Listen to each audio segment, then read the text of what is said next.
breaking news today. Please subscribe and then check notification box to get all breaking news alerts. Just attacked. This means war. Oh my god people, the world is going to end.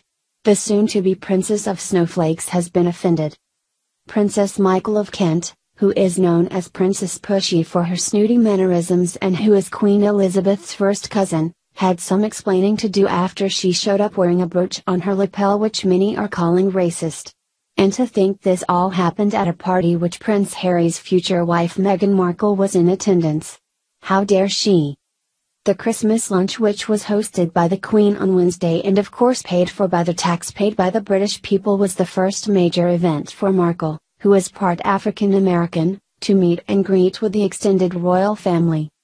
The 72-year-old first cousin of the Queen of England was quickly called out for sporting a brooch in a blackamoor style, to which she later insisted she meant no harm by.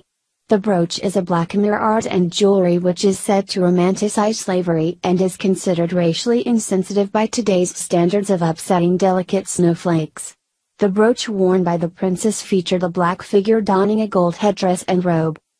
Now keep in mind this is the same family who is related to that funny-looking inbred, Prince Charles. The same prince who has on multiple occasions attacked the State of Israel. The same one that on November 24, 1986, wrote a letter to a friend after a visit to the Gulf with Princess Diana, in which he wrote that he now had a greater insight to the Arabs' hostility towards Israel. Via the Times of Israel. Influx of European Jews has helped cause great problems. In 1986 letter, Prince Charles blamed foreign Jews for Mideast turmoil. In correspondence to a friend, the heir to the throne also lamented the unwillingness of U.S. presidents to take on the Jewish lobby. In a newly revealed letter from 1986, the UK's Prince Charles implied that the influx of foreign, European Jews to Israel was to blame for fueling the Israeli-Arab conflict, and lamented that U.S. presidents were unwilling to take on the American Jewish lobby. The November 24, 1986 letter was written to a friend, explorer Lawrence van der Post, after a visit to the Gulf with Princess Diana. It was published by the Mail on Sunday. Charles wrote that he now had a greater insight to Arabs' hostility towards Israel following the trip. Also began to understand their point of view about Israel. Never realized they see it as a U.S. colony, he wrote. I now appreciate that Arabs and Jews were all a Semitic people originally, plus it is the influx of foreign, European Jews, especially from Poland, they say, which has helped to cause great problems. Charles, who was 38 at the time, then suggested the immigration of Jews to the land of Israel was a root cause of terrorism that needed to be addressed. I know there are so many complex issues, but how can there ever be an end to terrorism unless the causes are eliminated? He wrote. It was not clear from the letter whether he was referring to European Jews immigrating to Israel before or after the Holocaust and the country's establishment in 1948. Charles also wrote he hoped a U.S. president would take on the Jewish lobby, presumably in order to solve the Israeli-Arab conflict. Surely some U.S. president has to have the courage to stand up and take on the Jewish lobby in U.S., wrote Charles. I must be naive, I suppose. Following the publication of the letter, the editor of the Jewish Chronicle Weekly called its content jaw-droppingly shocking and criticized the prince's use of the term Jewish lobby. To me, this is the most astonishing element of the prince's letter. The Jewish lobby is one of the anti-Semitic themes that have endured for centuries. It is this myth there are these very powerful Jews who control foreign policy or the media or banks or whatever, the Mail quoted Stephen Pollard as saying.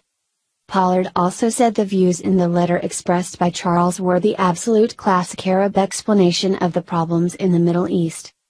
And it is what everyone has always said the British aristocracy actually thinks, the idea that Jews were some kind of foreigners who had no real place in Israel until we decided to make it their homeland, said Pollard. Historically it is nonsense, and it's quite stunning when it comes from the heir to the throne. A spokeswoman for Prince Charles said the letter was not reflective of his views but only relaying arguments he encountered during his trip.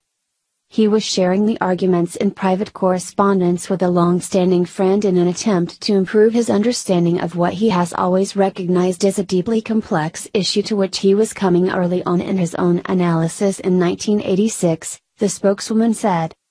She also said Prince Charles has continued his study of the complex and difficult themes he referenced here and defended his proven track record of support for both Jewish and Arab communities around the world and promotion of interfaith dialogue.